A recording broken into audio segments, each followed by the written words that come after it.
Okay, YouTube, so today I'm bringing a very interesting video. What I'm doing, this customer have problem with where this clutch was sticking to the pedal, was sticking on the floor, and it doesn't cannot put the car in gear when the car is running. So this vehicle is a 2007 Jeep Compass, and it's a 4x4.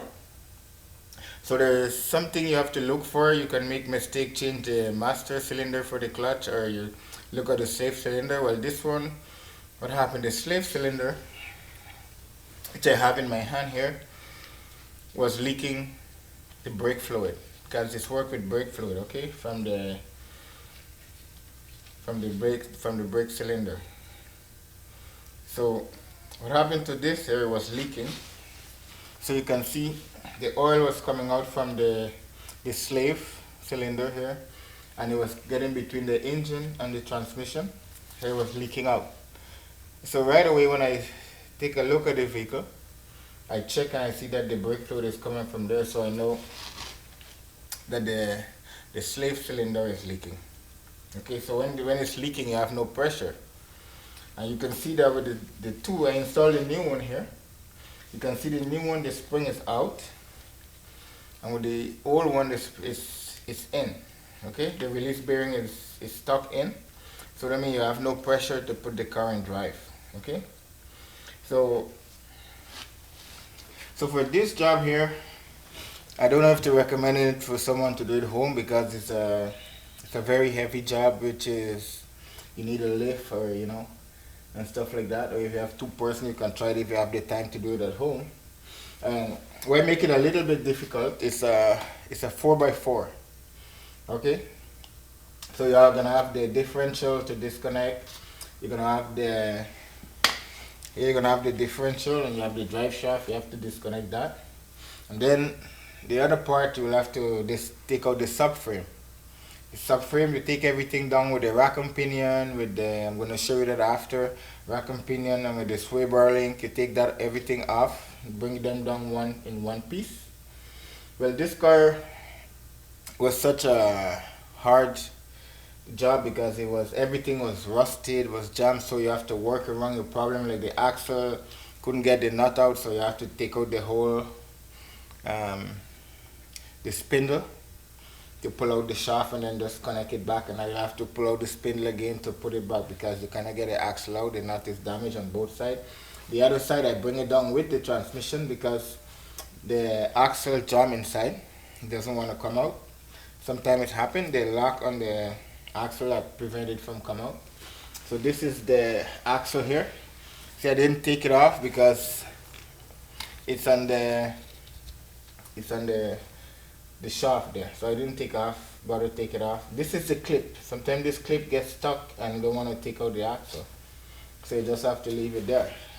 Okay, transmission line, disconnect the transmission line from the rack and pinion. You're gonna have some oil gonna escape. Okay, and then you're gonna have this is the release bearing. The new one is in place. And one thing with this transmission is for the pressure plate, and it comes out like an automatic transmission with a torque converter, and it's very simple to do it. You just have to push the pressure plate. Okay, this is the new one. Okay, this is the new. You have the pressure plate. You have the clutch, which is the disc, is inside there. Okay, and here it's almost like a flywheel, and this almost like a torque converter that's on automatic transmission. You just put it on the transmission, and then you bolt it up after. This system is very simple. That's one thing I would like give the Jeep for this very simple system. So to install this one, you just have to take it and you just put it on your output shaft here. Okay, just put it like that, and you put up back your transmission, and then you just connect back your 4-bolt to the flywheel, and the flywheel will be spinning this. So this will be spinning when you're in neutral and drive, and give you different ratio of speed. So that's what this does. Okay, and you have the old one, And like I said, you have this old slave cylinder. It's not good anymore.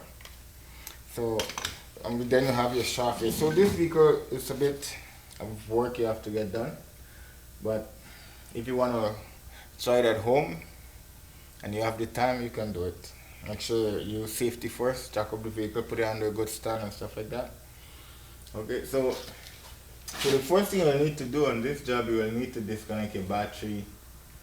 You'll have to recommend that you tie up your engine.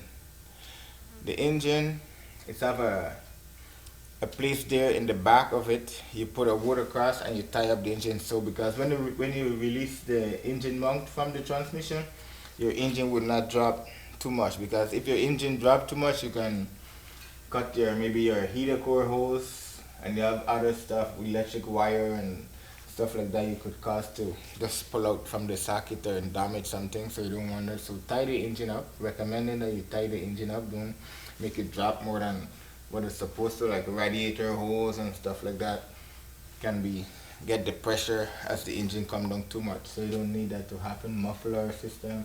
There's so many things that you can run into trouble if you don't tie the engine up and let the engine come down at a certain amount, so you have the clearance to remove the transmission.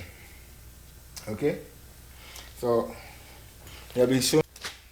So this is what you call the differential for the front differential and the back. Okay, so the axle goes straight through, and the axle from the left side and the right side goes straight through the gears. This connected to your transmission, and the gears go through there straight through your transmission. Okay, this here is the old pressure plate with the disc, and you can see in there it's loose in there, and the clutch is in there too. Okay, so that's the two components you have to take off, and you have to remove this because when it's there you have no access to remove it from the engine, because the engine blocking it. Somewhere it's blocked on the engine. You have to remove that, and in that case you make the transmission lighter too. Alright, so and then the next piece that we have here is so this is the subframe.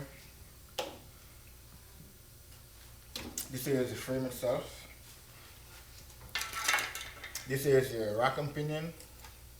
This connects to the wheel, left side, right side. So this is gonna be the left side wheel. This is gonna be the right side wheel. And this piece connects to your steering wheel, so that when you turn the steering, you have any angle you want to go. This here is your linkage. Remove the linkage from the shock. Okay. And this is the bar, stabilizer bar.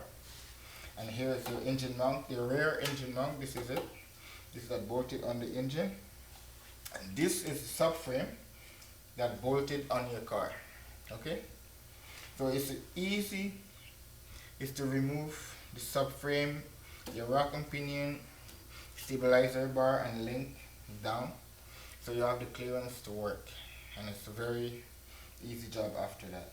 Because as soon as this come out, there's a lot of space for you to work on. Okay. So I hope that this video helped anyone who want to take on a job like this and the job ahead.